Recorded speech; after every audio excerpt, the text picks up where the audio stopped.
Hey guys, happy Black History Month and welcome back to my channel. My name is Jael, for those of you that may not know, and you are currently viewing the second installment of our Black Icons series. Today I have a full face look for you guys. I'm going to mainly be showing only the Black owned products that I used. There were a few that weren't Black owned that I used, and we are also going to be doing a little bit of a history lesson because today we are doing a iconic Pam Grier look. This is my modernized take on the Foxy Brown character that she played. So this is Foxy Brown with some highlights and a little bit more of a modern twist. Honestly, I want to do this again next year with hair that's closer to the color that Foxy Brown wore, but this is what I had on hand and I'm happy with how this turned out. I feel like this still works. It's still just really sexy and beautiful, and I'm just really happy with how this looks. It's stunning. It's stunning. So if you guys don't know who Pam Grier is, I have a little bit of a history lesson for y'all right now. And if you want to see how I got this look, please keep watching. Pam Grier is an icon and a pillar of the Black film community and film community at large. Born in North Carolina in 1949, Pam's formative years were spent playing music and performing with her school's youth gospel choir after her family relocated to Denver, Colorado. Deciding to enter into a career in medicine, Pam needed a way to help put herself through school, and she soon found herself competing in various beauty pageants to pay for tuition. Seeing her clear talent, Pam was encouraged to move to Los Angeles and pursue an acting career in Hollywood. Pam took this job very seriously, simultaneously working as a receptionist and switchboard operator for a studio, while also putting herself through acting classes and attending auditions. Her hard work paid off, and in 1969, she landed a role in Beyond the Valley of the Dolls. However, it was her role in Coffee in 1973 that launched her to national stardom. Over the next decade, Pam portrayed the character Foxy Brown and entered into a series of what became known as blaxploitation films, named such for their tendency to lean on the stereotypes of Black people and the Black community. Of course, there is a much larger and deeper conversation that needs to be had here, but what one should note is Pam's ability to find the duality in that. On the other side of these controversies existed a Black woman that not only owned her power, but a Black woman that was proudly sexual and owned her own sexuality at the height of women taking back their power. There are truly so many facets to Pam's story, and her own thoughts on her films and both the triumphs and traumas that she faced as a result of her time as a central figure in Hollywood are worth taking a look at. I'm going to leave some links to articles about her in the description box, and I highly recommend taking a second to check them out. Pam is fascinating and deserves so much love. So I'm starting off by priming my lids with the crayon case base. I really like this because it goes on relatively clear and it dries down nicely and it keeps a little bit of tackiness so the colors stick. It's not my most long-lasting eyeshadow base, but it does do a really good job. Then I'm picking up the Juvia's Place Warrior palette and I'm going in with the shade Mino. Now this shade is super dark and I think we all know that Juvia's Place palettes are super pigmented, so I definitely was being very careful with how I place this down. I'm placing it more towards my outer corner, but right, as you guys can see, right on underneath the crease, and I'm only letting it go in about halfway.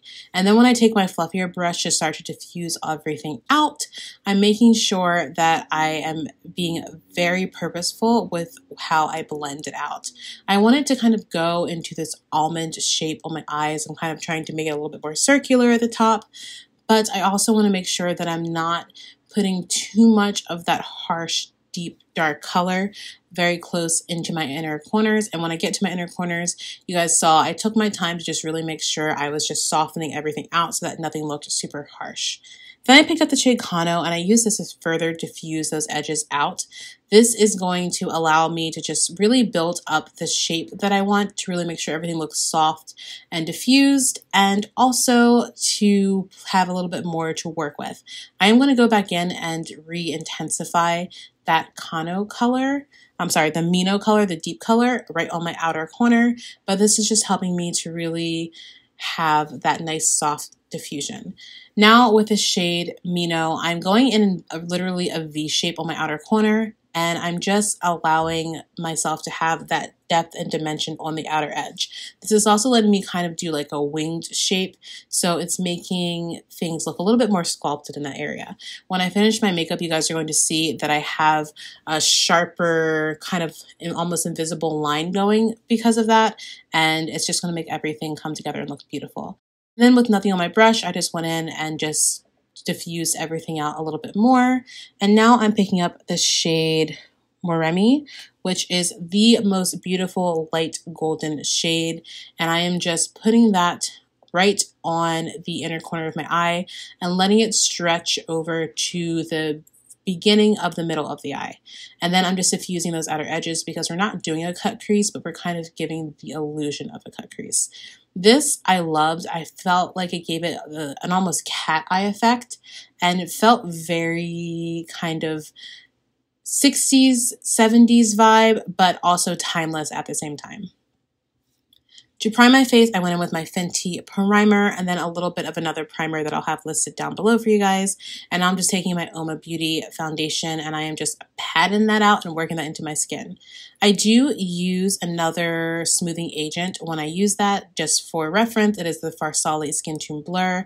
I haven't found a Black-owned product that quite performs in that same way for me with the foundations, but that is something that I have been using to just kind of help make everything look a little bit better when I'm working with a matte product. And because Beaute foundation is in more of a matte finish, it's something that I just feel like I need for my skin to fully give me the results that I want and for it to look the way that I want it to look. Then for concealer, I'm going in with the Beaute concealer.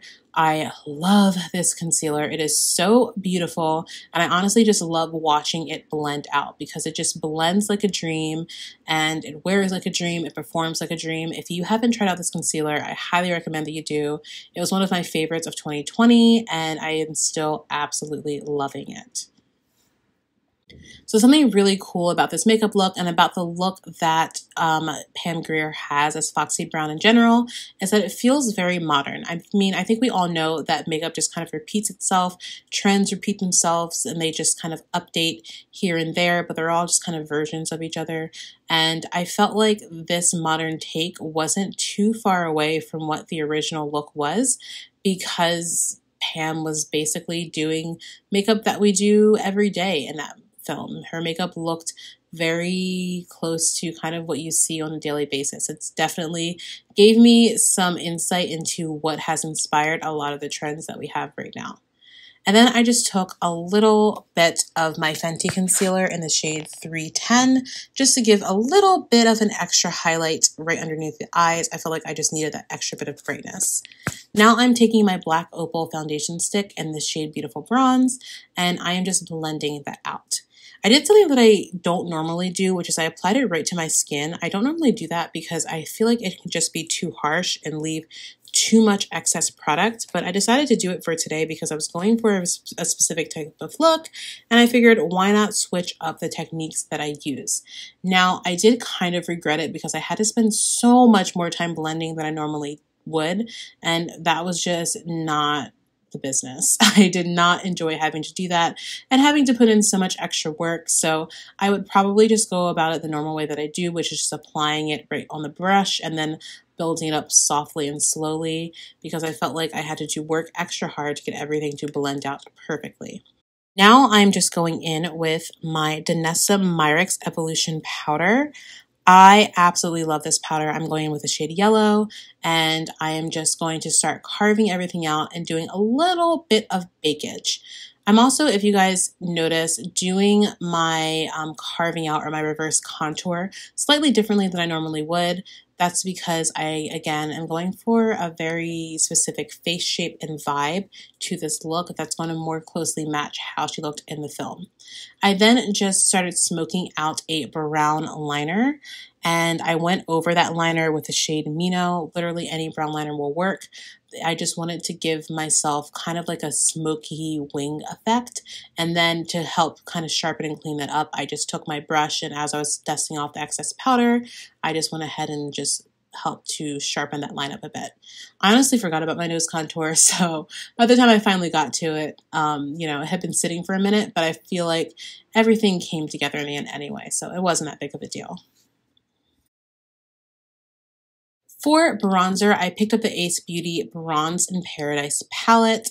I used a shade that was a little bit deeper on me than I had intended. I've since have decided to blend 2 shades in that palette together to give me my perfect shade.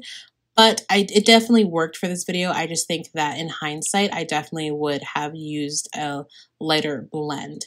And I just went over everything with a face powder to help to tone it down. And then Ace Beauty also has a blushed in Paradise palette, and I just used a blush shade to help bring it all together. For lashes, I'm going in with my Makeup from Melanin Girls Cosmetics lashes in the style Keke, which are just some of my favorite lashes right now. And then I'm just lining my lips with this brown liner. This is from Appeal Cosmetics. It's not a black-owned brand, but it was the liner that I had on hand that I felt like most closely matched with my vision, and so that's what I picked up. I also decided that I wanted to do kind of more of like an ombre type lip, so I filled in the outer corners a bit, and then I went and took a lip brush just to blend everything together. I honestly do this pretty often. I love having a little brush on hand just to help to diffuse things and make everything look nice and blended. It's just honestly elevates the makeup look and the lips so much, and it's such a nifty trick to remember. And for my lips, I went in with one of my favorite products of all time, the shade Boss Lady in the Lip Bar, aka now TLB. Their lipstick. That was such a convoluted way of saying that. I'm so sorry.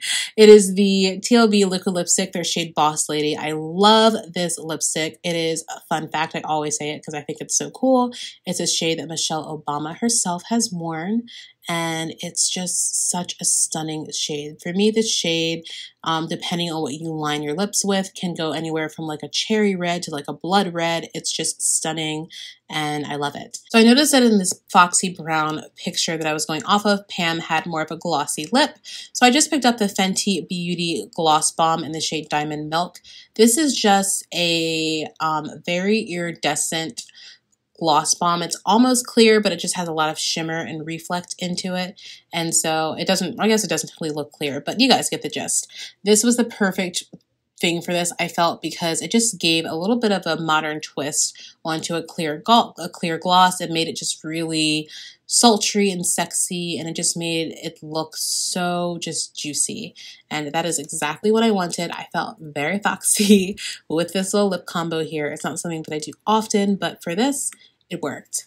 And to set everything down, I went in with my Beauty Bakery Sweet Grace setting spray. To just top everything off, I went in with my Fenty Beauty Kilowatt highlighter. I can't remember the shade right now, but I will have it listed down below for all y'all to know. All right, you guys, and that is pretty much it. I absolutely loved this look. I loved making this video, and I hope that you guys enjoyed it as much as I did. If you did, please make sure to give it a big thumbs up, comment down below, let me know what other Black icons you would like to see me honor, and make sure to subscribe to this channel and hit the notification bell so you never miss an upload. With that being said, I will see you in my next one. Bye, my loves.